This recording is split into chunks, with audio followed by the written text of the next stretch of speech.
Ayan na sa wakas, Japan nagbigay na ng panibagong update sa sasapiti ng angas ng Pinas, John Riel Cuadro-Alas Casimero, sa ipato ng Japan Boxing Commission na 1-year suspension kay Casimero sa Japan at sa iba pang bansa na Boxing Commission.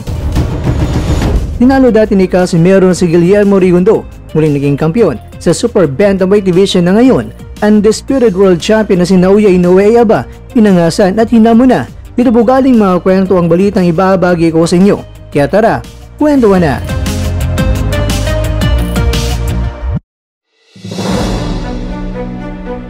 Ibahagi lang ni Mr. Kwento ang ibalita sa Japan na ayon sa kanila, medyo mahirap ngayon ang mararanasan ni Casimero pagkatapos na naban si Casimero sa Japan. Ipinapalabas laga ng Japan na ginawa lang nila kung ano ang nararapat na gagawin o ipapataw na parusa dahil sa paglabag ni Casimero na naging overweight sa laban kontra kay Saul Sanchez na nangyari noong October 13 sa Yokohama, Japan. Ayon nga sa kampo ni Inoue ay walang saysay ang pagkapanalo ni Casimero by way of knockout dahil overweight nga ito. Pero pautot lang ito ng Team Inoue dahil mas mabigat pa nga si Sanchez kaysa kay Casimero sa gabi ng laban kasi Casimero ay may red ration clause at dumaan sa second day weigh-in at mas mabigat pa nga itong si Inoue kaysa kay Casimero sa gabi ng laban niya kontra yan kay TJ Duane. Sinabi ng Japanese reporter na wala rong pake si Casimero patungkol sa timbang at hindi raw humingi ng sorry at sali pa hinamon pa nga raw itong si Inoue. Medyo nasuntok sa tumbong ang mga Hapon siguro dito sa ginawa ni Casimero. At ayon sa Japanese reporter, pati nga raw ang Pinoy journalist na si Nick Jongko ng Philippine Daily Tribune ay nagsabing maaring makaka-apekto ito sa mga sikat na mga boxing promotions kung ba nila si Casimero o hindi. Alam naman nilang may problema daw ito sa pagkuha ng timbang. Dinagdagan pa ni Attorney Ed Tolentino, isang boxing analyst, at sinabing justice have been served para sa Japan Boxing Commission na sa ginawang paglabag ni Casimero. Ang ginawa ng JBC ay nabigay daw man siya sa reputasyon ni Casimero at babala sa mga boxing commission sa ibang bansa. Ayon pa sa Japanese reporter, isinabi dito na si Casimero is not greater than the sport of boxing. Ang punishment ng JBC ay tama lang daw talaga at napaka-stricto nga nito. Kumbaga, no boxer is above the rule talaga ayon sa kanila. At dito na sinabi ni Attorney Ed na sa edad ni Casimero ngayon na tumataas na ay kinakailangan na talaga na kumuha si Casimero ng conditioning coach. Dapat panindigan ang pagiging professional na boksingero para sumunod kung ano nga bang napagkasunduan na timbang. Kaya kahit na gaano kalakas at paulit-ulit na sinisigaw ang pangalan ni Inoue ni Casimero, ayon sa Japanese supporter ay wala pa rin mangyayari sa world rankings ni Casimero kung hindi niya ginagampanan ang dapat niyang gagawin bilang isang professional na boksingero. Na ako naman, well mga kwento, ayon nga sa mga boxing fans, maghintay kayo Japan dahil kasanggana ni Casimero ang ninong ng bayan, Sir Chavit Singson. Singson lang sa kalam.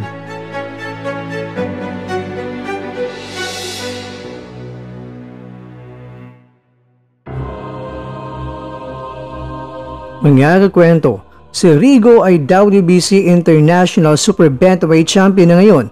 Kaya kahit na 44 anyos ay naghahamon, gugulpin daw niya ang halimaw na Hapon sa susunod na taon. Ikaw kakwento, gusto mo rin bang makita ang salpukan ni Rigo na Southpaw Super Magician at ng halimaw ng Japan?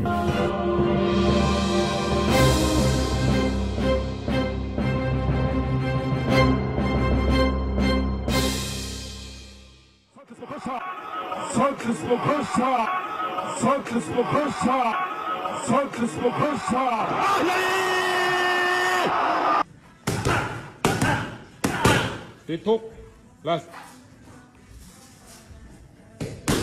Nah. Mana last?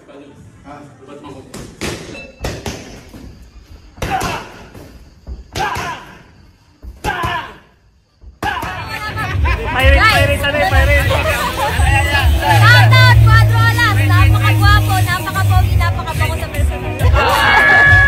Geng, geng. Ay, ulitin ko? Ulitin ko daw. O, sa mga hindi nakarinig, shoutout. Boss Cuadro-Alas, napakagwapo, napakapogi, napakabango sa personal.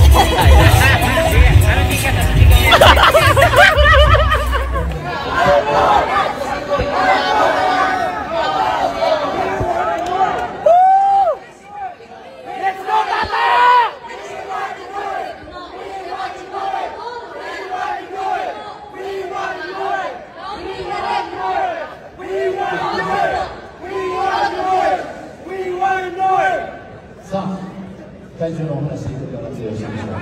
そこでウェイトオーバー、この辺りどんな強さがしっかりなるか。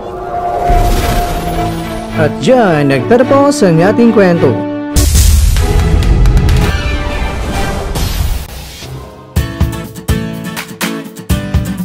Maraming salamat mga kakwento sa inyong panonood. Pero baka naman mga kakwento ay nagustuhan niyo po ang kwento natin ngayon. Baka pwede niyo po akong mabigyan dyan ng like, subscribe at pa-click na rin sa bell button.